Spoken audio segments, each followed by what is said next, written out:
गायत्री मंत्र का पाठ करेंगे। मन को सावधान करें।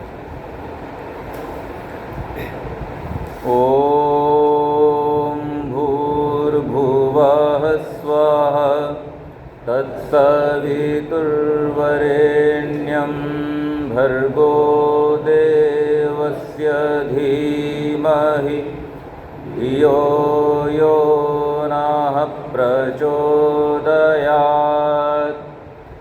ॐ शन्नो मित्रः शं वरुणः शन्नो भवत्वर्यमा शन्न इन्द्रो बृहस्पतिः शं नो विष्णुरुक्रमः। नमो ब्रह्मणे नमस्ते वायो त्वमेव प्रत्यक्षं ब्रह्मासि त्वामेव प्रत्यक्षं ब्रह्म वदिष्यामि ऋतं वदिष्यामि सत्यं वदिष्यामि तन्मामवतु तद्वक्तारमवतु अवतु मामवतु वक्तारम् अवतु मामवतु वक्तारम्। ओम शांति शांति शांति। वंदनीय मातृशक्ति, उपस्थित वज्र पुरुषों, आर्य समाज के समस्त पदाधिकारीगण, आज बड़ा अच्छा लग रहा है। मेहता जी सामने बैठे हैं, प्रसन्नता हो रही है, स्वस्थ होके वापस आ गए हैं। ये श्रावण का मास है और जो लोग हिंदी महीनों के बारे में जानते हैं तो पिछला महीना कौन सा था? आषाढ़। आषाढ़ शुक्ल पक्ष की एकादशी से लेकर कार्तिक शुक्ल पक्ष की एकादशी तक, जिसे हम देवोत्थान एकादशी, देवठान एकादशी बोलते हैं, जो बहुत सारी शादियां होती हैं इसलिए सबको याद रहता है। दिवाली के बाद जो एकादशी आती है, वहाँ तक का जो समय है इसे चातुर्मास कहा गया है। और इस समय में पढ़ाई लिखाई का, विशेष रूप से आध्यात्मिक या वेदों का जो पठन पाठन है, शास्त्रों का जो पठन पाठन है, उसका विशेष महत्व है। और हमारे पूर्वजों ने, ऋषियों ने ऐसी परंपरा हमको दी है कि इस समय में हम ये पठन पाठन करें। आचार्यों के द्वारा नगरों में आकर के ये ज्ञान हमको दिया जाता है। गुरुकुलीय परंपरा जब तक रही तब तक ये परंपरा हमारे यहाँ चलती रही। अब तो गुरुकुल भी नगरों में है, तो इसलिए अलग से आने की ज़रूरत नहीं पड़ती। परंतु परंपरा अभी भी विशेष रूप से आर्य समाजों में सुरक्षित है, इस रूप में कि इस समय आप देखेंगे देश भर और दुनिया भर जहाँ कहीं भी आर्य समाज है वहाँ पर ये इस प्रकार के वेद प्रचार सप्ताह के कार्यक्रम होते हैं।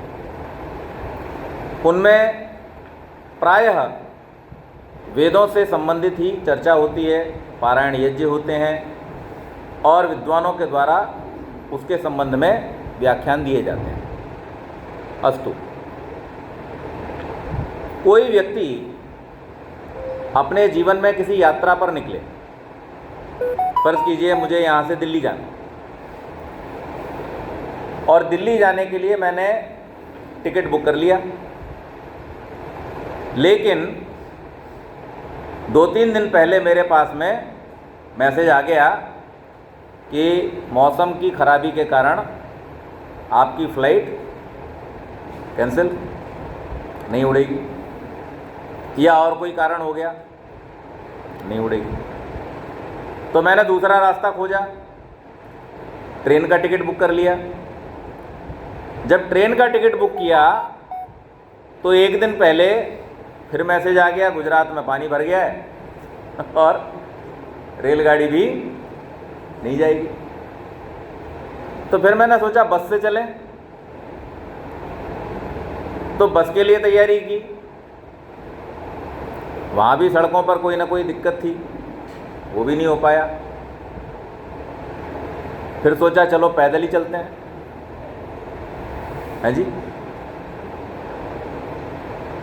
और पैदल चल के समय अधिक लगा, लेकिन मैं पहुंच गया। जो 1 दिन में पहुंचता वो 15 दिन में पहुंच गया, लेकिन फिर भी पहुंच गया। अच्छा, मान लीजिए जैसे ही मेरा पहला टिकट कैंसिल हुआ, मैं निश्चय करता कि भाई टिकट ही नहीं है तो फिर जाके क्या फ़ायदा, और मैं बैठ जाता, तो कभी पहुंचता? तो शायद कभी भी नहीं पहुंचता।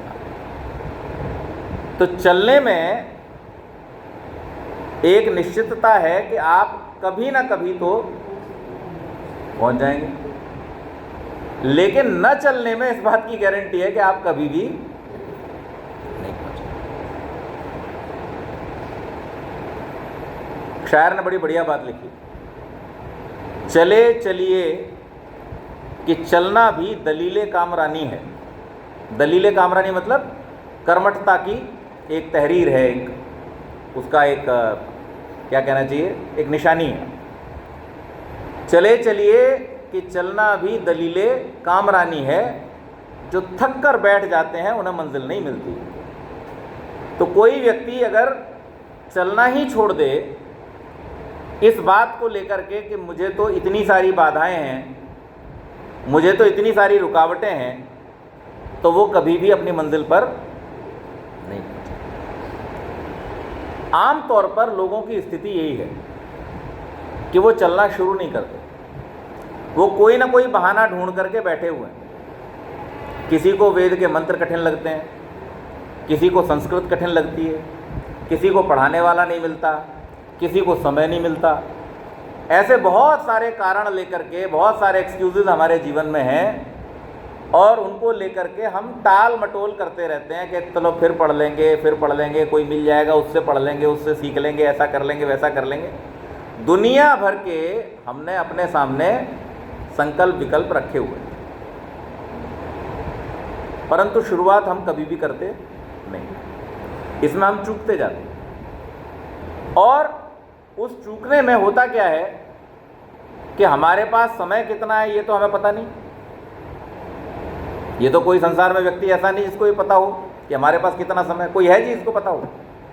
कोई व्यक्ति ऐसा नहीं है संसार में जिसको ये पता हो कि मेरे पास कितना समय। इसलिए महर्षि वेदव्यास ने लिखा कि धन ऐसे कमाओ जैसे जीवन बहुत लंबा है, लेकिन धर्म ऐसे कमाओ जैसे मृत्यु ने तुम्हारे बाल पकड़ रखे,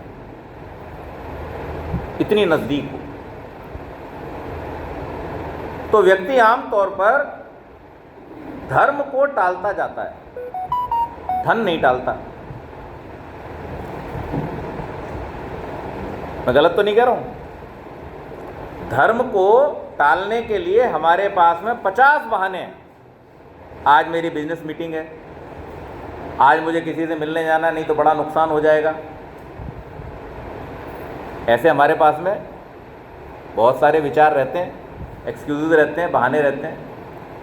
लेकिन अगर हम थोड़ा सा इस पर चिंतन कर लें, विचार कर लें कि जिसके पीछे हम भाग रहे हैं उसमें और जिसको हम छोड़ दे रहे हैं उसमें क्या हमारे साथ रहने वाला है, क्या ज़्यादा महत्वपूर्ण है, तो हमें ये समझ में आ जाएगा कि हमें क्या करना चाहिए और क्या नहीं करना चाहिए, किसको टाला जा सकता है और किसको नहीं टाला जा सकता है। ये प्रायोरिटीज़ हमें अपने जीवन में स्वयं ही निश्चित करनी होती हैं। और इसलिए ऋषियों ने हमें फिर भी इतनी सहूलियत दी कि उन्होंने कहा कि भाई कुछ समय ऐसा निकालो। कौन सा समय? जब व्यापार विशेष नहीं है, कृषि आदि विशेष नहीं है, त्योहार बहुत सारे इस समय नहीं हैं जहाँ पर आपको जाकर के क्रय विक्रय करना हो।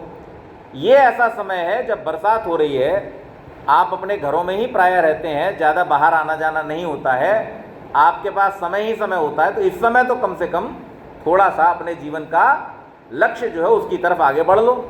कदम दो कदम भी अगर बढ़े तो ये यात्रा तो अनंत है, इसमें कोई हानि तो है नहीं। नयनम छिंदंती शस्त्राणी, ये तो हमको गारंटी मिली हुई है। नयनम दहति पावक नचेनम क्लेद अंत्यापो न शोषयति मारु, तो हम मरेंगे तो है नहीं, हम तो अनंत हैं, हमेशा से हैं, हमेशा रहने वाले हैं, हमारा कुछ बिगड़ना तो है नहीं।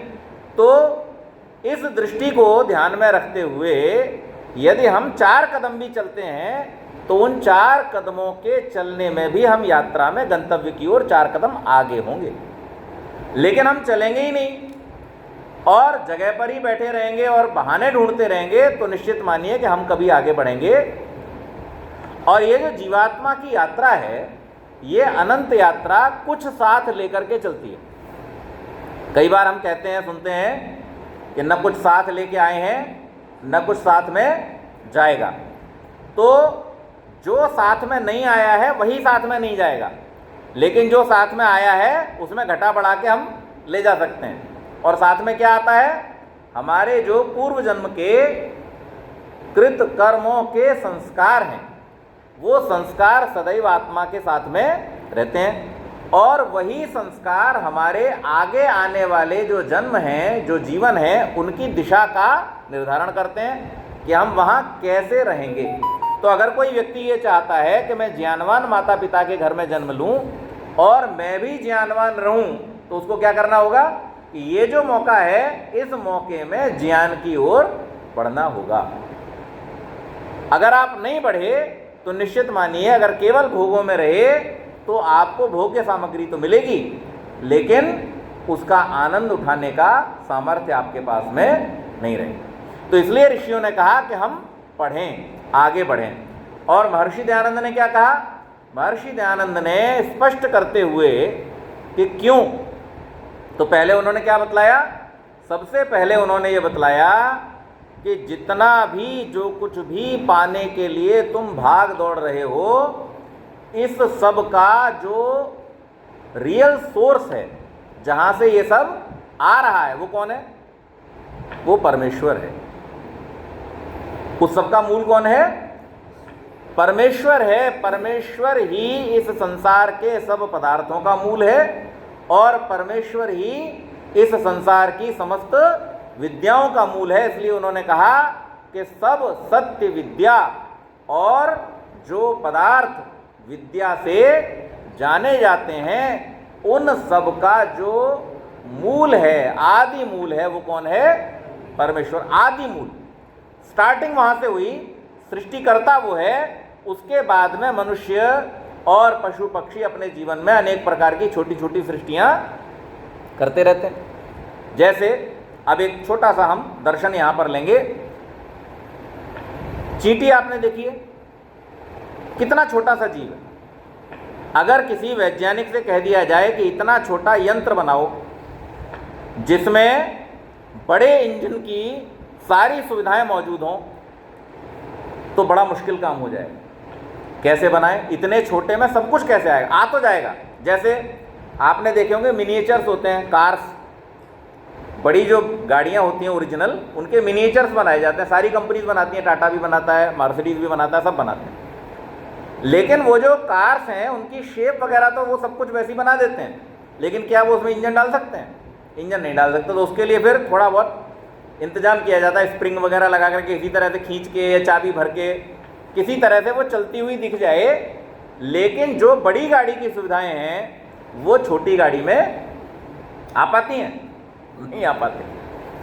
परंतु परमात्मा की सृष्टि पर जब हम दृष्टि डालते हैं, तब वहां हम देखते हैं कि मनुष्य को तो उसने बलशाली बनाया, हाथी को तो बलशाली बनाया, लेकिन जो छोटी सी चींटी है उसे इतना बलशाली बनाया कि वो अपने से 40 गुना वजन उठा करके चल सकती है। कितना वजन?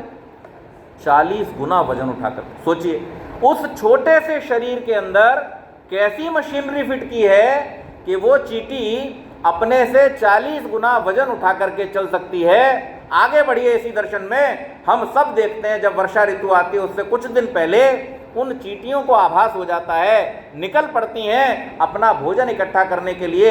लंबी लंबी कतारें आपको दीवारों पर और ज़मीनों पर मिल जाती हैं, पेड़ों के पास मिल जाती हैं। नीचे से निकल करके ऊपर जाने के लिए तैयार होती हैं या सुरक्षित स्थानों पर जाने के लिए तैयार होती हैं। अपनी बाम्बियाँ बनाती हैं, जब खुले स्थान है शहरों से बाहर, वहाँ पर वो इसी समय में अपनी बाम्बियाँ बनाती हैं। उन बाम्बियों के अंदर कैसी व्यवस्था है ये जानने का प्रयास किया वैज्ञानिकों ने, और जब उसके अंदर घुसे तो क्या दिखाई दिया? ऐसी बढ़िया कॉलोनी बनी हुई है अंदर, जैसे मानो किसी इंजीनियर्स के ग्रुप ने या किसी बहुत बड़े बिल्डर ने कोई कॉलोनी फ्लैट्स वाली बनाई हो। इतनी सुंदर व्यवस्था कि कितनी भी बारिश घनघोर क्यों न हो जाए, लेकिन उनके बच्चों को, उनके अंडों को एक पानी की बूंद भी छू नहीं सकती। इतना सुरक्षित अपना भोजन कर देती हैं, इतना सुरक्षित अपने बच्चों को कर देती हैं। ये सारा का सारा ज्ञान उस छोटी सी चींटी के अंदर भी भरने का सामर्थ्य किसके पास है? परमात्मा के पास है। तो परमात्मा ने यह सृष्टि बनाई और इस सृष्टि के अंदर उन चींटी जैसे छोटे जीवों ने भी अपनी अपनी छोटी छोटी सृष्टियां बना रखी हैं। आपने चिड़ियां देखी होंगी, अलग अलग चिड़ियां अलग अलग तरह के घोंसले बनाती हैं और इतने सुंदर घोंसले बनाती हैं कि उनमें सहज पानी का भाई प्रभाव नहीं होता। इतनी मजबूती से उसको लटका देती हैं पेड़ की डालियों पर कि वो कितनी भयंकर आंधी आ जाए लेकिन वो टूटता नहीं है, छूटता नहीं है। अच्छा, कुछ चिड़ियों का तो ऐसा ज्ञान विज्ञान है कि वो इस तरीके के धोखा देने वाले घोंसले बनाती हैं कि अगर कोई बाहर से जैसे सांप वगैरह हमला करते हैं तो उनका जो द्वार दिखाई देता है वो वास्तव में उसका द्वार होता ही नहीं है। वो दूसरी तरफ से अपना घुसने का रास्ता रखती हैं और सांप वगैरह कोई आता भी है तो उसमें मुंह मार के वापस लौट जाता है कि भाई यहाँ तो कुछ है ही नहीं। इतनी विद्या उन छोटे छोटे जीवों के अंदर, उनकी कोई ट्रेनिंग सेंटर तो नहीं है, उनका किसी प्रकार का कोई स्कूल तो नहीं चलता, लेकिन फिर भी उनके अंदर वो सारा ज्ञान विज्ञान परमात्मा ने भर दिया है और स्वाभाविक रूप से भर दिया है। लेकिन कमाल की बात देखो कि इतनी बड़ी सृष्टि, असंख्य प्राणी, लेकिन कभी आपने देखा कि चींटी को मधुमक्खी का ज्ञान हो, मधुमक्खी को गौरैया का ज्ञान हो, गौरैया को गाय का ज्ञान हो? ऐसा कभी मिस्टेक होता है? कभी नहीं होता। चींटी के अंदर चींटी का, हाथी के अंदर हाथी का, गाय के अंदर गाय का, चिड़िया के अंदर चिड़िया का, मछली के अंदर मछली का। जिसका जहां जैसा ज्ञान होना चाहिए उसके जीवन के लिए, वैसा वैसा ज्ञान विज्ञान परमात्मा ने उसके अंदर, कितना सामर्थ्य है परमात्मा का। इसलिए ऋषि कहते हैं, ऋषि की एक एक बात ध्यान देने योग्य है और हमें इस पर चिंतन करना चाहिए, क्योंकि हमारा जो मुख्य कार्य है वो क्या है? विचार करना। मनुष्य होने का जो मुख्य कार्य है वो क्या है? विचार करना। हमारी परिभाषा क्या दी है ऋषियों ने? मत्वा कर्माणि सीव्यति। जो अपने जीवन के समस्त कार्यों को विचार पूर्वक करता है वो कौन है? वो मनुष्य है। इसलिए हम मनुष्यों को इस बात पर विचार करना चाहिए और ऋषि हमको संकेत क्या दे रहे हैं कि जितना भी जो कुछ भी दिखाई देता है ये सब ज्ञान विज्ञान, ये सारी विद्याएं, इन सब विद्याओं का मूल कौन है? परमेश्वर है। और इसी प्रकार से जितने पदार्थ दिखाई देते हैं, सृष्टि कैसी होती है? सृष्टि तो प्रकृति के रूप में जब लय हो जाती है तो केवल त्रिगुणात्मक होती है और वो त्रिगुण कहीं दिखाई, आप उन्हें देख नहीं सकते, माइक्रोस्कोप से भी देख नहीं सकते, क्योंकि माइक्रोस्कोप भी उन कणों की बनी है जो उनकी विकृति है, जिनकी विकृति से, कौन सी विकृति? छठे नंबर की विकृति से ऐसे कण बनते हैं जिससे आप माइक्रोस्कोप का निर्माण करते हैं। कैसे? प्रकृति के मूल तत्वों से क्या बनता है? महत तत्व बनता है, महत तत्व से अहंकार बनता है, अहंकार से पंच तन्मात्राएं बनती हैं, उनसे सूक्ष्म भूत बनते हैं और उनसे स्थूल भूतों का निर्माण होता है। तो इतनी लंबी प्रक्रिया के बाद जब तक आपके पास में स्थूल भूत नहीं है, पदार्थ कणों के रूप में नहीं है, परमाणु के रूप में नहीं है, तब तक आप उससे छोटी किसी चीज को देख नहीं सकते। और प्रकृति जब लय अवस्था में होती है तो कैसी होती है? गुणात्मक होती है। गुण दिखाई देता है क्या आपको? गुण दिखाई नहीं देता। आप गुणों का दर्शन किस रूप में करते हैं? अब जैसे ये है, मोबाइल फोन है, ये मोबाइल फोन आपको दिखाई दे रहा है, इसका रूप आपको दिखाई दे रहा है, इसका रंग आपको दिखाई दे रहा है, इसका वजन आपको पता चल जाएगा। इसमें अनेक गुण हैं। इन गुणों को आप अलग अलग इंद्रियों के द्वारा क्या कर सकते हैं? महसूस कर सकते हैं, अनुभव कर सकते हैं। अब मैं इसमें ये पूछ लूँ फोन कौन सा है? ये जो नीला नीला ये फोन है, ये जो चमक रहा है ये फोन है, ये जो वजनी है ये फोन है। तो इसमें से फोन क्या है? आपके पास कोई उत्तर नहीं होगा। आप विचार करें इस बात पर। हम पदार्थ को देख पा रहे हैं क्या? हम पदार्थ को नहीं देख पा रहे, उसके गुणों को, जो उस गुण से जुड़े हमारे गुण हैं उनके द्वारा हम केवल अनुभव कर पा रहे। ऋषियों ने हमको ये बतलाया कि ये जो समस्त विद्याएं हैं, इन समस्त विद्याओं के मूल में आप जानेंगे क्या? ये भी किसने निर्धारित किया है? परमात्मा ने। नहीं तो ये सारे संसार को दिखाने वाली आंखों में थोड़ी सी चटनी डाल के जरा स्वाद चेक करके बताओ, बता सकता है कोई? चटनी बढ़िया बनती है धनिए की, मिर्च की, उस धनिए मिर्च की चटनी को थोड़ा आंख में डाल के टेस्ट बताओ उसका, बता सकते हो? नाक में डाल के ट्राई करो, शरीर पे मल के ट्राई करो, बता सकते हो? कान में डाल लो थोड़ी सी, पता चलेगा? कहाँ से पता चलेगा? जीभ से पता चलेगा। आपके शरीर में भी आप कहाँ से कौन सा ज्ञान प्राप्त कर सकते हैं, इसका निर्धारण भी किसने किया हुआ है? परमेश्वर ने किया हुआ है, आप नहीं कर सकते। और जो ज्ञान उसने आपको कराना है वो आपको ही कराया है। नहीं तो आप मुझे कोई बढ़िया से बढ़िया टेस्टी चीज खा के बता दो कि इसका टेस्ट कैसा है। आप बता सकते हो किसी को कि ये शरबत है, मीठा है? बोले मीठा कैसा? कैसा मीठा? क्या बताओगे? बता सकते हो? पी के देख लो भाई। बता नहीं सकते, बता नहीं सकते। आपको स्वयं ही इसका अनुभव करना। ये सामान्य विषय समझ में आ रहा है? ये सामान्य विषयों को लेकर के हम समझते हैं, लेकिन इसी विषय में जब हम परमात्मा की ओर बढ़ते हैं, यहां पर भी हम आ जाएं तो देखो कितना आसान हो जाएगा।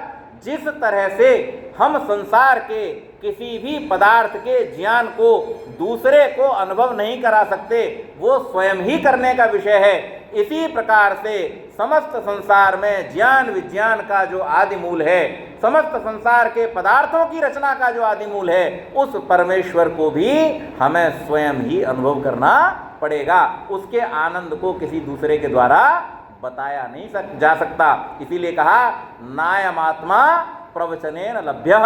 ये किसी प्रवचन के द्वारा, किसी के द्वारा बताए जाने के द्वारा आपको समझ में आने वाली चीज। इसलिए ऋषियों ने कहा स्वयं करो, स्वयं जस्व स्वयं जुषस्व। स्वयं यजस्व, जो आप खुद करेंगे, स्वयं जुषस्व, उसका फल आपको स्वयं ही प्राप्त होगा। तो इसलिए ये आवश्यक है। तो ऋषि क्या कह रहे हैं कि सब सत्य विद्या और जो पदार्थ विद्या से जाने जाते हैं, उन सब का मूल कौन है? आदि मूल कौन है? परमेश्वर है। लेकिन वो परमेश्वर है कैसा, कैसे अनुभव करें उसको? तो वहां बतला दिया कि जो सच्चिदानंद स्वरूप है, आनंद स्वरूप है परमेश्वर। आनंद कहां है? आनंद कहां है जी? आनंद कहां है बताइए? क्योंकि हमने कभी आनंद का अनुभव ही नहीं किया, इसलिए हम बता ही नहीं सकते। हम केवल अंदाजे लगा सकते हैं, तुक्के मार सकते हैं, सुनी सुनाई बात बोल सकते हैं। आनंद कहाँ है? कहाँ रहता है आनंद? परमात्मा आनंद स्वरूप है और आत्मा आनंद का अभिलाषी है। आत्मा आनंद की खोज में है। तो अगर मुझे मिठाई चाहिए तो मुझे कहाँ जाना पड़ेगा? जहाँ मिठाई उपलब्ध है, मिठाई की दुकान पर या हलवाई के पास। जहाँ मिठाई उपलब्ध है मुझे वहाँ जाना पड़ेगा। जब तक मैं वहाँ नहीं जाऊँगा तब तक मुझे उसकी प्राप्ति नहीं होगी। इसी प्रकार से इस संसार में जो तीन सत्ताएं हैं, कौन कौन सी? ईश्वर, जीव और प्रकृति। प्रकृति सत्ता है। इस तीनों में से आनंद कहाँ पर है? परमेश्वर के पास है। और इसलिए हमें अगर आनंद चाहिए तो हमें किसके पास जाना पड़ेगा? परमेश्वर के पास। तो सबसे पहले परमात्मा का वो विशेषण ऋषि ने रखा जिसकी खोज में हम सब भटक रहे हैं। हम सब आनंद चाहते हैं। और आनंद कहाँ है? आनंद हमारे आत्मा में प्राप्त होने वाली वस्तु है। कहाँ से प्राप्त होगी? ईश्वर से प्राप्त होगी। ये बाहर से नहीं मिलेगी। कहाँ से मिलेगी? अंदर से, क्योंकि परमात्मा हमारे अंदर विद्यमान है। हमारा ये जो ढांचा है इसमें 5 कोश हैं, आपने सुने होंगे। कौन कौन से? सबसे पहले अन्नमय कोश, ये जो हमारा शरीर दिखाई देता है। दूसरा प्राणमय कोश, तीसरा मनोमय कोश, चौथा विज्ञानमय कोश और पांचवा आनंदमय कोश। अब इनमें कौन कौन रहता है? तो इस अन्नमय कोश में हमारे शरीर के अंग रहते हैं, मुख्य रूप से हमारी कर्मेंद्रियां, ज्ञानेंद्रियां। और इससे जो सूक्ष्म है प्राणमय कोश, उसमें कौन रहता है? प्राणमय कोश में हमारी ज्ञानेंद्रियां और प्राण। प्राण आपको पता है क्या होता है? प्राण वो तो हवा है। प्राण क्या है? प्राण क्या है? हमने कभी इस पे विचार ही नहीं किया। प्राण क्या है? जब कोई व्यक्ति जिसका देहावसान हो जाता है, मृत्यु हो जाती, क्या कहते हैं? इनके प्राण पखेरु उड़ गए, इनके प्राण निकल गए। तो प्राण क्या है? चेतना तो आत्मा है, प्राण चेतन नहीं है। प्राण क्या है? प्राण वो जीवनी शक्ति है।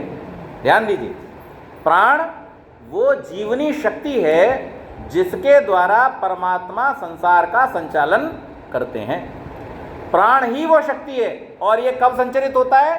जब आदि सृष्टि में इन पदार्थों का निर्माण होता है, इन सूक्ष्म भूतों का और स्थूल भूतों का निर्माण होता है, उस समय इसके कण कण में परमात्मा जिस शक्ति के द्वारा कंपन उत्पन्न करते हैं, उस कंपन कराने वाली शक्ति का नाम क्या है? प्राण है। ये परमात्मा की शक्ति है। और वो शक्ति कब तक रहती है? हर इलेक्ट्रॉन के अंदर, हर प्रोटॉन के अंदर, हर न्यूट्रॉन के अंदर वो शक्ति है या नहीं है? वो शक्ति है। इसीलिए इलेक्ट्रॉन दौड़ रहा है, दौड़ रहा है, दौड़ रहा है। न्यूक्लियस को आप छेड़िए, ऐसा विस्फोट होता है कि जिसके माध्यम से असंख्य गुनी ऊर्जा वो उत्पन्न। ये ऊर्जा उसके अंदर किसने डाली? ये प्राण की शक्ति है। ये पृथ्वी जो 1,06,000 किलोमीटर प्रति घंटा की रफ्तार से सूर्य के चारों ओर भाग रही है, कौन सी शक्ति से भाग रही है? ये प्राण की शक्ति से भाग रही है। कौन सी वो शक्ति है जो हमारे शरीर को चलाती है, हमारे शरीर में डाली हुई वायु को? अब आपकी बात पर आता हूं। हम तो अंदर क्या लेते हैं? वायु। अच्छा, अगर वायु प्राण है तो फिर तो किसी नली में डाल दो, वहां पे वो सब कुछ होना चाहिए जो आपकी बॉडी में हो रहा है। होता है क्या? नहीं होता। आपकी नासिका से ली गई वायु जैसे ही आपके शरीर के अंदर पहुंचती है, परमात्मा की विलक्षण व्यवस्था को देखिए कि वो इस शरीर के अंदर अपना अपना काम करने में लग जाती है। एक वायु है जो आपके गले से ऊपर रहती है, उसको क्या कहा?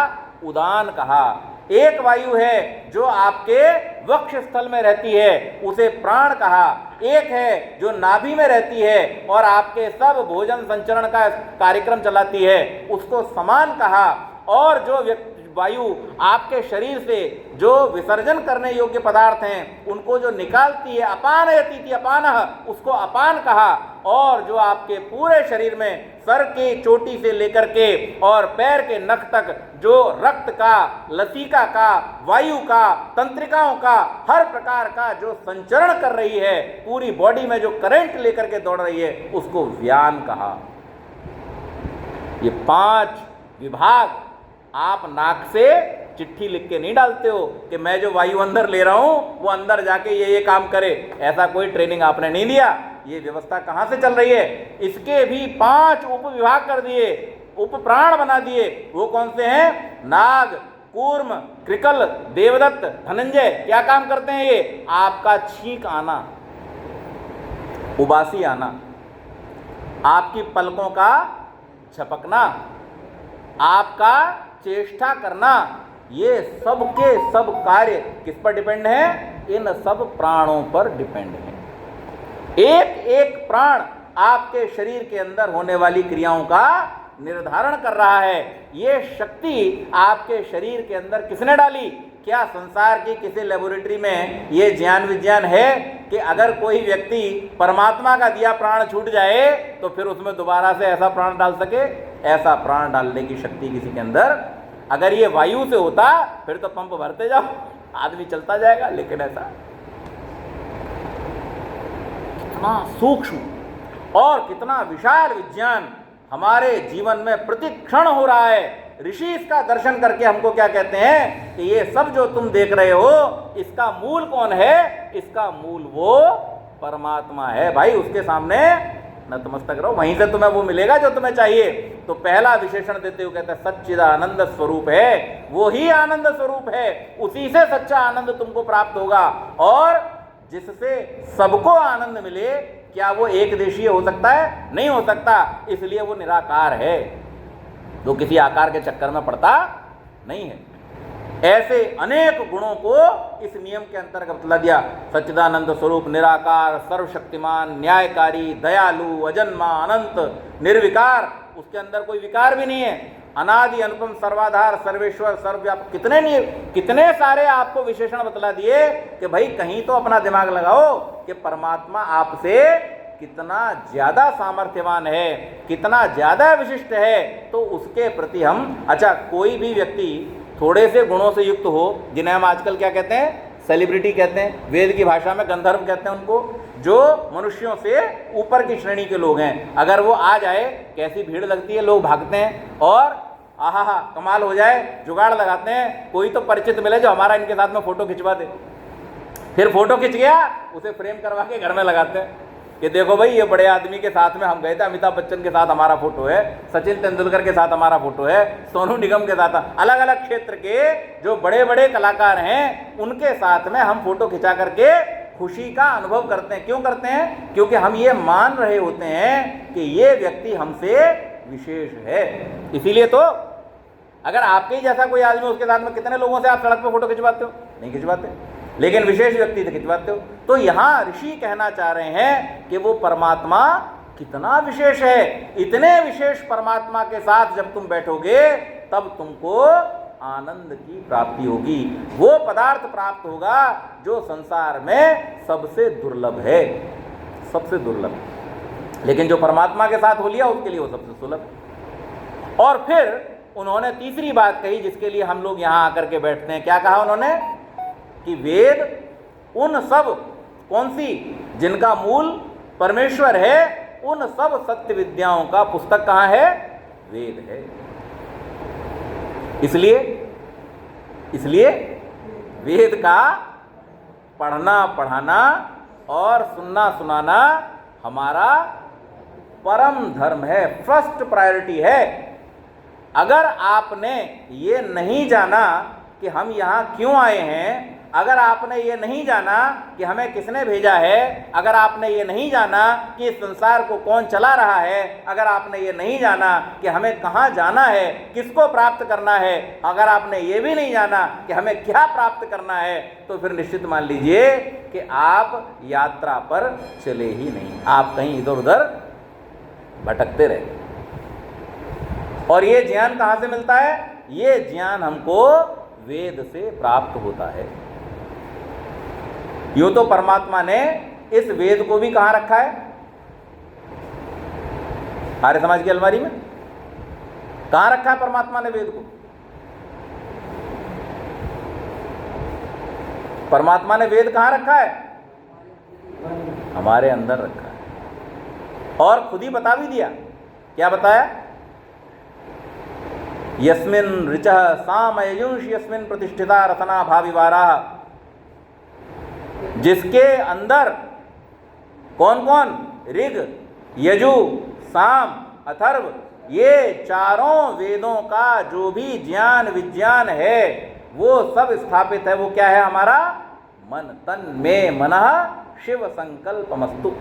वो मेरा मन जिसके अंदर ये समस्त ज्ञान किसने रखा है? जैसे परमात्मा ने चींटी का ज्ञान चींटी के मस्तिष्क में रखा है, जैसे परमात्मा ने मधुमक्खी का ज्ञान मधुमक्खी के मस्तिष्क में रखा है, जैसे परमात्मा ने चिड़िया का ज्ञान चिड़िया के मस्तिष्क में रखा है, इसी प्रकार से परमात्मा ने मनुष्य के प्राप्त करने योग्य जो ज्ञान है वो कहाँ रखा है? हमारे ही मन के अंदर, हमारे अंतःकरण में रखा है। लेकिन इसको प्राप्त कौन करेगा? जो इस मन को टटोलेगा। अलमारी में वेद की पुस्तक रखी है, यहाँ बैठे बैठे थोड़ी मिलेगी, अलमारी तक जाकर के दरवाजा खोल करके निकालना तो पड़ेगा और पुस्तक को खोलना तो पड़ेगा। इसी प्रकार से जो व्यक्ति अपने मन के अंदर जाता है, कैसे जाते हैं मन के अंदर? मन के अंदर कैसे जाते हैं? हैं जी? ध्यान लगा करके। जब हम ध्यानावस्थित होकर के ध्यान की भी कैसी सुंदर परिभाषा दी है, चित्त वृत्ति निरोध। ध्यान निर्विषय मन को, चित्त की वृत्तियों को रोक करके जब आप एकाग्र होते हैं किसी विषय पर, उस अवस्था को ऋषियों ने क्या कहा, ध्यान कहा। तो पहले तो हमारे चित्त की जो वृत्तियां हैं, इधर उधर जो हमारा मन भागता रहता है, हमारी बुद्धि दौड़ती रहती है, अहंकार को धारण करके रहती है, हमारे अनेक प्रकार के जो वासनाएं या जो हमारे पूर्व संस्कार हैं उनको धारण करे रहती है, इन सब संस्कारों के कारण से, इन सब वासनाओं के कारण से हमारे मन में जो इधर उधर संकल्प विकल्प होते रहते हैं, इनको कंट्रोल करना। और ये कंट्रोल करने का साधन कहाँ से आएगा, किधर है साधन?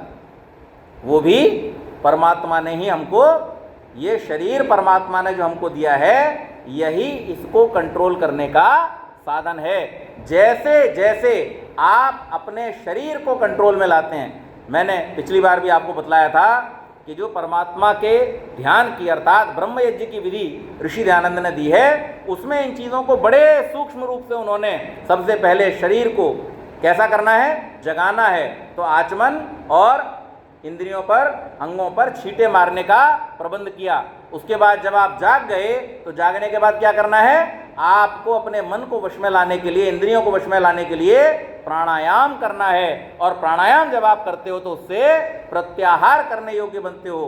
प्राण जिसके वश में नहीं है वो कभी प्रत्याहार, प्रत्याहार का मतलब क्या है, प्रति आहार, आहार के विरुद्ध जाना। आहार क्या है, हमारी आंख को देखना पसंद है, हमारे कान को शब्द पसंद है, हमारी जीभ को टेस्ट पसंद है, हमारी नाक को सुगंध पसंद है, हमारी त्वचा को स्पर्श पसंद है। ये जो इनके आहार हैं, इन आहारों से विरुद्ध लेकर के इन्हें अंदर की तरफ जाना, ये जो बहिर्मुखी इंद्रियां हैं, इन बहिर्मुखी इंद्रियों को अंतर्मुखी करना, इसका नाम क्या है, प्रत्याहार है। और इसका सूत्र कहाँ है, हमारे प्राण में है। जैसे लगाम को खींच करके हम घोड़ों को वश में कर लेते हैं, इसी प्रकार से इस प्राण रूपी लगाम से हम अपनी इंद्रियों को वश में कर सकते हैं। और जब हम अपनी इंद्रियों को वश में कर सकते हैं, तभी हमारे पास में ये सामर्थ्य होता है। हाँ, जब हमारे पास इंद्रियों को वश में करने का सामर्थ्य आता है, तब हम अपने जो अंतःकरण है, इसके अंदर, अंतःकरण का है, इस शरीर के अंदर इंद्रियों से भी सूक्ष्म है, और उस अंतःकरण को तब हम अपने कंट्रोल में लेकर के आ सकते हैं। तो अंतःकरण के भी 4 विभाग जो है, मन बुद्धि चित्त अहंकार, इनको हम अपने वश में लाते हैं। तो हमारा जो अन्नमय कोश है उसमें इंद्रियां हैं, जो प्राणमय कोश है उसके अंदर प्राण और ज्ञानेंद्रियां हैं, जो मनोमय कोश है उसके अंदर क्या है, मन और क्या है उसके अंदर, मनोमय कोश में कौन है, मन के साथ और क्या है, मन के साथ नहीं, अंगों में बताओ, आपके शरीर के अंदर जो मालटाल है उसमें से क्या है मनोमय कोश में है, जो सूक्ष्म प्राण हैं वो मनोमय कोश का हिस्सा है। इसीलिए जब मन को वश में करना है तो आपको प्राण कंट्रोल करने पड़ेंगे। और उसके बाद में आपका विज्ञानमय कोश है, वहां पर क्या है, बुद्धि और अहंकार है। कौन कौन है, बुद्धि और अहंकार है। और फिर आपका आनंदमय कोश है, वहां पे कौन है, वहां पर आत्मा है।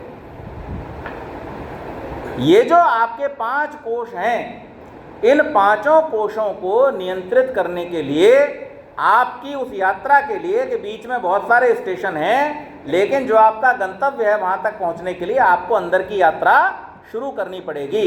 तो हम कहाँ से शुरू करें, सबसे पहले अपने शरीर को पवित्र करें, शरीर के बाद में अपने प्राण को नियंत्रित करें, प्राण को नियंत्रित करने के बाद मन को नियंत्रित करें, मन को नियंत्रित करेंगे तो हमारी बुद्धि और अहंकार भी हमारे कंट्रोल में आएगा, और फिर आत्मा में जाकर के हमको आनंद की प्राप्ति होगी। तब ऋषि कहते हैं परमात्मा की प्राप्ति, अर्थात उस आनंद स्वरूप परमात्मा का साक्षात्कार आपको कब होगा, जब आप अपने अंदर पहुंच जाएंगे, उस जगह पहुंच जाएंगे जहां पर वो आपको मिल सकता है।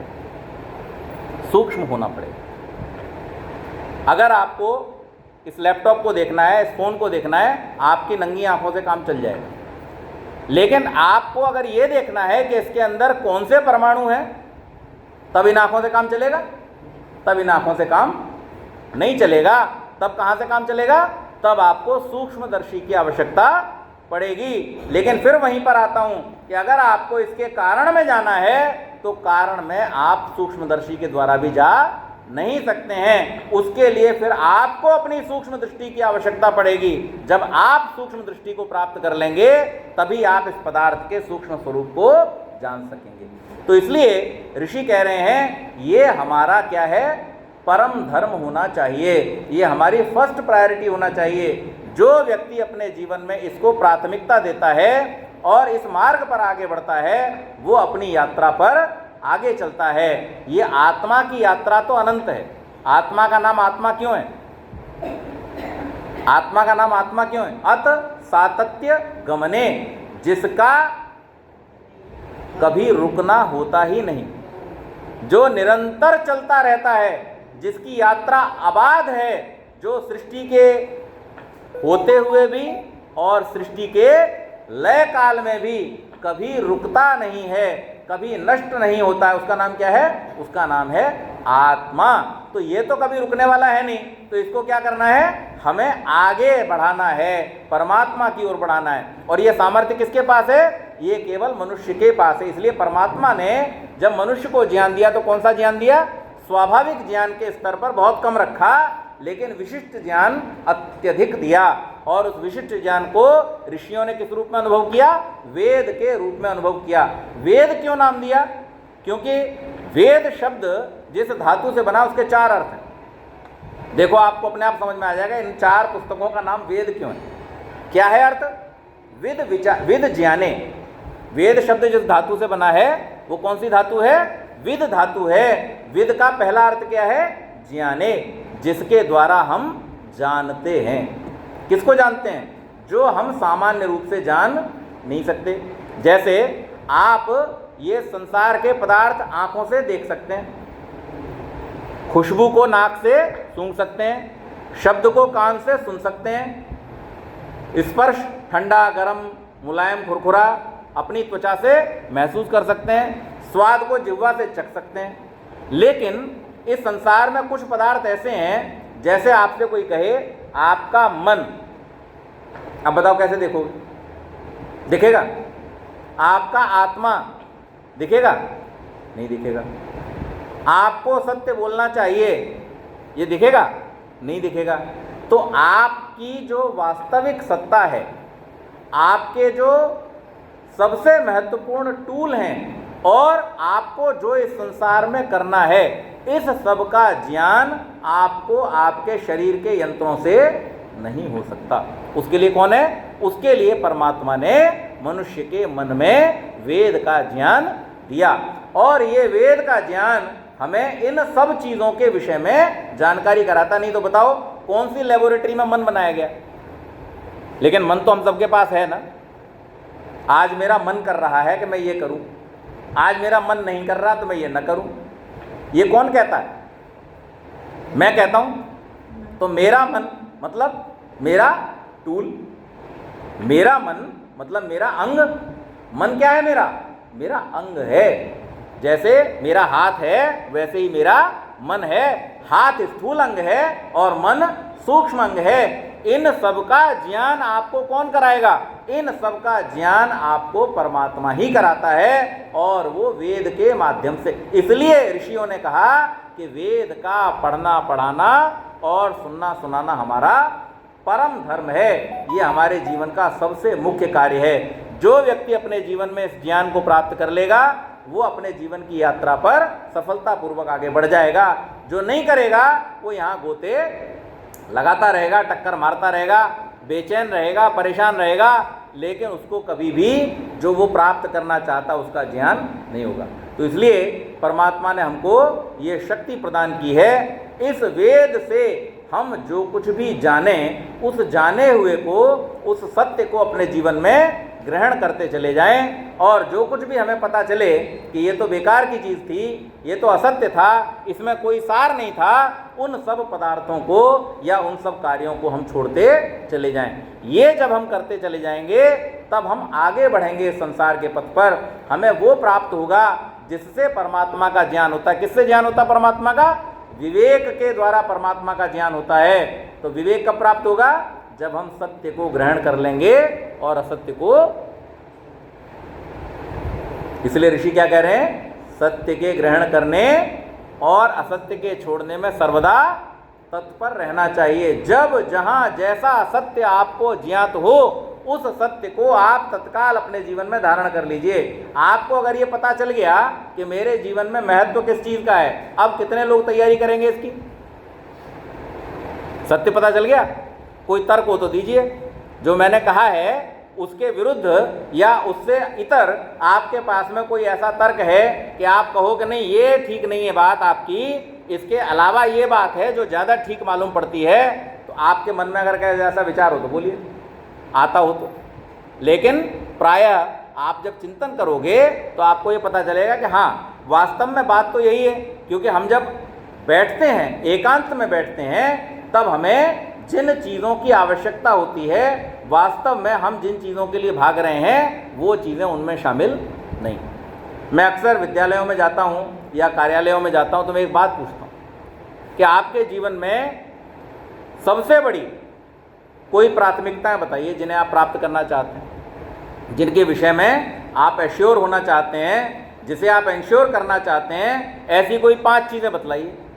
और आमतौर पर जो उत्तर मुझे मिलते हैं सबके मनों में लगभग वही उत्तर होते हैं कि भाई अच्छी नौकरी मिल जाए, थोड़ा धन सिक्योर हो जाए, घर बन जाए, लग्जरी के लिए थोड़ी गाड़ी भी आ जाए।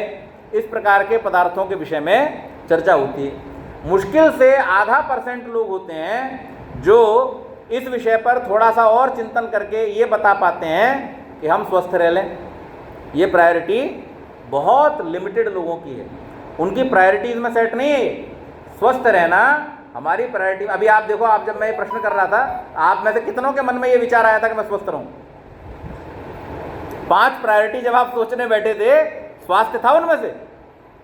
अभी अभी सोचा होगा, कुछ तो बात दिमाग में आई होगी, उनमें से स्वास्थ्य था? हाँ बेटा था, नहीं था। ये रियलिटी है। यही प्रॉब्लम है कि हम हमारी प्राथमिकता में हम कहीं हैं ही नहीं। और ऋषि क्या कह रहे हैं? आत्मोन्नति ही हमारा सबसे बड़ा लक्ष्य होना चाहिए। आत्मोन्नति में जो सबसे पहली सीढ़ी है वो तो हमारा शरीर है। लिख भी दिया पहला सुख, लेकिन उसके लिए हमारा प्रयास। और इस काया के अंदर जो इससे भी ज़्यादा महत्वपूर्ण है, जैसे अगर हम कहीं फंस जाएं और हमें ये पता चले कि हम किसी प्रकार से इन्फेक्शन से बचने के लिए अगर अपने कपड़े का प्रयोग कर लें तो शरीर को बचा सकता, हम क्या करेंगे? फटाक से अपनी शर्ट उतारेंगे और उससे पकड़ करके निकल जाएंगे, हाथों को बचा लेंगे। क्यों बचाया हाथों को? क्योंकि हमारे दिमाग में हाथ कपड़े से ज़्यादा महत्वपूर्ण है। अब थोड़ा इसमें और अंदर गहराई में चले जाओ, हमारा आत्मा हमारे शरीर से ज़्यादा महत्वपूर्ण है। क्योंकि शरीर तो कपड़ा है, ये तो वस्त्र है। इस वस्त्र के कारण हम आत्मा को दूषित होने देंगे क्या? लेकिन आमतौर पर इस वस्त्र के कारण ही सबके आत्मा दूषित, लगातार झूठ बोलना, बेईमानी करना, भ्रष्टाचार करना, पापाचरण करना, ये सब क्यों हो रहा है? क्योंकि हमने शरीर को कहीं ना कहीं आत्मा से, कपड़े को कहीं ना कहीं हमने शरीर से ज़्यादा महत्वपूर्ण मान लिया है। इस वास्तविकता के पता चलने के बाद में जो व्यक्ति इस बात को स्वीकार कर लेता है, समझ लेता है कि मेरे शरीर से मेरा आत्मा ज़्यादा महत्वपूर्ण है। वेद इसमें हमें क्या बतलाता है? ये ज्ञान भी कौन देता हमको? वेद। क्या कह रहा है वेद का मंत्र? असुरिया नाम ते लोका अंधेन तमसा वृता तांस्ते प्रेत्यापि गच्छन्ति ये के चात्महनो जना। जो लोग दुष्कर्मों के द्वारा अपनी आत्मा का हनन करते हैं, अर्थात अपनी आत्मा के जो मूल सुखमय विचार हैं उनको मार मार करके झूठ, बेईमानी, चोरी आदि में पड़े रहते हैं, ऐसे लोग कहाँ जाते हैं? घोर अंधकारमयी लोकों में, अर्थात दुख सागर में पड़े रहते हैं, बेचैन रहते हैं। वो धन तो कमा सकते हैं लेकिन सुख प्राप्त नहीं कर सकते। और सुख से भी ज़्यादा महत्वपूर्ण जो आनंद है उसका तो उन्हें कभी दर्शन भी नहीं होता। इसलिए ऋषियों ने कहा कि हम पवित्र रहें, अपने शरीर को, अपने आप को पवित्र रखें। और उसका उपाय क्या है कि हम ज्ञानवान बने, विवेकशील हों। जैसे जैसे हम विवेकशील होते जाएंगे हम नीर क्षीर अलग अलग करना सीख जाएंगे। दूध पीना और पानी पीना। तो दूध और पानी आपके साथ साथ मिले तो क्या करोगे आप? भाई दूध पियोगे। क्यों पियोगे दूध? दूध क्यों पियोगे? क्योंकि दूध पानी से दुर्लभ है, बराबर है। आपको कोई लोहा दे 1 किलो और सोना दे, बताओ, अब ज्यादा क्लियर हो जाएगा। क्या उठाओगे? क्यों उठाओगे? सोना क्यों उठाओगे? सोने में कुछ ज्यादा विशेषता है? आपके शरीर में तो लोहा दौड़ रहा है, सोना तो बहुत कम है, आपके शरीर में लोहा ज्यादा है। आपकी बॉडी में जो आयरन की मात्रा है वो बहुत ज्यादा है तुलना में किसके? सुवर्ण के। और आयरन की मात्रा कम हो जाए तो आप बीमार पड़ जाते हो, सुवर्ण की मात्रा थोड़ी बहुत कम भी हो तो चल जाता है, उससे तो बहुत दीर्घ काल में जाकर के आपको रोग होते हैं। लेकिन लोहा अगर कम हो जाए, हीम कम हो जाए आपकी बॉडी में, हीमोग्लोबिन कम हो जाए तो क्या होगा? तो ज़्यादा जरूरी कौन सी चीज़ है आपके पास? लेकिन चुनते आप क्या हो? क्यों? क्योंकि वो दुर्लभ है।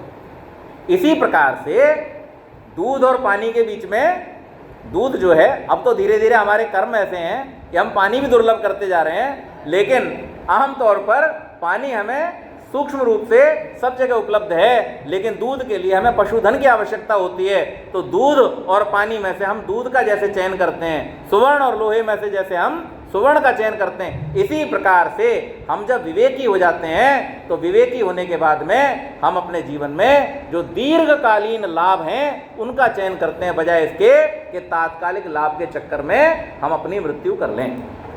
तो ये ज्ञान, ये समझ हमको वेदों से प्राप्त होती। इसलिए वेदों का स्वाध्याय करना, वेदों का अध्ययन करना, पठन पाठन करना, स्वयं की उन्नति से संतुष्ट न रह करके सबकी उन्नति में अपनी उन्नति समझने का विचार रखना, यानी पढ़ना पढ़ाना तो है ही है, सुनना और सुनाना भी है। हमने सुन लिया, हमने पढ़ लिया, हम संतुष्ट न हो जाएं, बल्कि दूसरों को पढ़ाने और सुनाने में अपनी उन्नति समझें। ये आर्य समाज के नियम जो ऋषि ने दिए हैं ये बड़े महत्वपूर्ण हैं। और इसीलिए ऋषि कहते हैं, अंत में क्या कहते हैं कि सबको क्या करना चाहिए?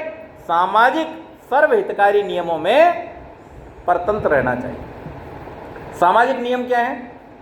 सामाजिक नियमों में एक नियम आता है टू कंट्रीब्यूट। सामाजिक नियम, समाज कैसे चल रहा है आपका? आप बताइए। इस संसार में जो समाज रूपी व्यवस्था है, जो शहर की व्यवस्था है, जो जिले की व्यवस्था है, जो प्रदेश की व्यवस्था है, जो राष्ट्र की व्यवस्था है, जो विश्व की व्यवस्था है, ये सब कैसे चल रही है? यहाँ सब जगह आप देखोगे कंट्रीब्यूशन है, यज्ञ हो रहा है। बीज जब जमीन में जाता है और वहां पर अपने आप को समर्पित कर देता है, त्याग देता है, तब वो एक वृक्ष का रूप लेता है। और जब वृक्ष का रूप लेता है तब क्या होता है? अपने जैसे लाखों बीजों को जन्म देने का सामर्थ्य उसके अंदर आ जाता है। इसी प्रकार से व्यक्ति जब समाज के अंदर अपने आप को खपाता है, ऋषि दयानंद ने क्या किया? समाज के अंदर अपने आप को, अच्छा उनकी कौन सी मिलें चल रही थी, उनका कौन सा परिवार था, उन्होंने क्या किया? इस समाज के लिए जो उनके पास था, विद्या के रूप में, शरीर के रूप में, वाणी के रूप में, ज्ञान विज्ञान के रूप में, उस सबको समाज के लिए, राष्ट्र के लिए खपा दिया। परिणाम क्या हुआ? जब उन्होंने अपने आप को खपाया, एक बीज की तरह जब उन्होंने अपनी आहुति दी, तब लाखों लोग उनके पीछे पीछे इस राष्ट्र के लिए तत्पर हो गए। वही राष्ट्र था, वही लोग थे। स्वामी जी के बाद थोड़े पैदा हुए वो सारे लोग, लेकिन जब स्वामी जी खड़े हुए, उन्होंने जब आगे बढ़ना शुरू किया तो लोग भी उनके पीछे चल पड़े। इसी प्रकार से हम समाज के अंदर जब अपनी आहुति देते हैं तो होता क्या है कि स्वाहा तो हम थोड़ी सी सामग्री से करते हैं, लेकिन जब उसकी वाष्प बनती है तो वो हजारों जीवों को सुख देने वाली हो जाती है। तो इसी प्रकार से किसी भी समाज की उन्नति के लिए, किसी भी राष्ट्र की उन्नति के लिए व्यक्ति को क्या करना चाहिए? दान करना चाहिए, कंट्रीब्यूट करना चाहिए। जो व्यक्ति दान नहीं करेगा उसका क्या होगा? उसका वो होगा, मैं आपको साधारण सा एक उदाहरण दूंगा और उससे आप फिर विचार कर लीजिए। जो मैंने शुरू में कहा, विचार करना हमारा काम है। जब कोई व्यक्ति दान नहीं करता तब क्या होता है उसके साथ में? जैसे आप हवन कुंड को सामने रख करके सामग्री घी की आहुति दे करके अपने कमरे की सारी खिड़कियां बंद कर लें, फिर जो आपके साथ होगा वही उस व्यक्ति के साथ होता है जो व्यक्ति समाज की उन्नति के लिए दान, क्या होगा, थोड़ी देर में खांसी आनी शुरू होगी, कार्बन मोनोऑक्साइड बनेगी, और वही यज्ञ जिसको देव कहा गया है वही आपके लिए सबसे बड़ा राक्षस बन जाएगा और आपको मरने पर विवश कर देगा। वही यज्ञ का धूम्र है, वही यज्ञ के पदार्थ हैं, वही यज्ञ की आहुति है, वही यज्ञ के मंत्र हैं, लेकिन वही आपके लिए हानिकारक हो जाते हैं। क्यों? क्योंकि जब आप ये सोचते हैं, क्या कहा कवि ने, यही पशु प्रवृत्ति है कि आप ही चरे, मनुष्य है वही कि जो मनुष्य के लिए मरे। जो केवल अपने बारे में सोचता है, अपनी उन्नति से संतुष्ट हो जाता है, वो वास्तव में कभी भी सुख प्राप्त नहीं करता। लेकिन जो व्यक्ति सबकी उन्नति में अपनी उन्नति समझता है, जो उनके उन्नति के लिए भी अपने जीवन में कंट्रीब्यूट करता है, उनके लिए भी आहुति देता है, ऐसा व्यक्ति यज्ञमय जीवन को प्राप्त करता है। और यज्ञ वही श्रेष्ठतम कर्म, यज्ञ का क्या करा है, संसार का सबसे श्रेष्ठ काम है। और स्वर्ग कामो यजेत, अगर आप सुख विशेष चाहते हो, अगर आप स्वर्ग जैसा जीवन चाहते हो, क्या करना पड़ेगा, यज्ञ करना पड़ेगा। तो ये यज्ञ जो है ये वेद से ही हमको प्राप्त हुआ और वेद के माध्यम से ही हमें इसका ज्ञान होता है। तो इसलिए ऋषियों ने कहा वेद का पढ़ना पढ़ाना हमारे जीवन का परम धर्म होना चाहिए, यज्ञ का करना कराना हमारे जीवन का परम धर्म होना चाहिए। और जब तक हम यज्ञ करते रहेंगे, वेद पढ़ते रहेंगे, अपने जीवन को श्रेष्ठ बनाते रहेंगे, तब तक हमारे जीवन में सुख और आनंद की वर्षा सदैव होती रहेगी। तो ये श्रावण का मास और इससे आगे आने वाले सब मास हमको यही संकेत दे रहे हैं कि हम इस समय का सदुपयोग करें और अपने जीवन में उन्नति करें, आगे बढ़ें। बहुत बहुत धन्यवाद। बहुत सुंदर व्याख्यान, काफ़ी अंतराल के बाद ऐसा व्याख्यान सुनने को मिला।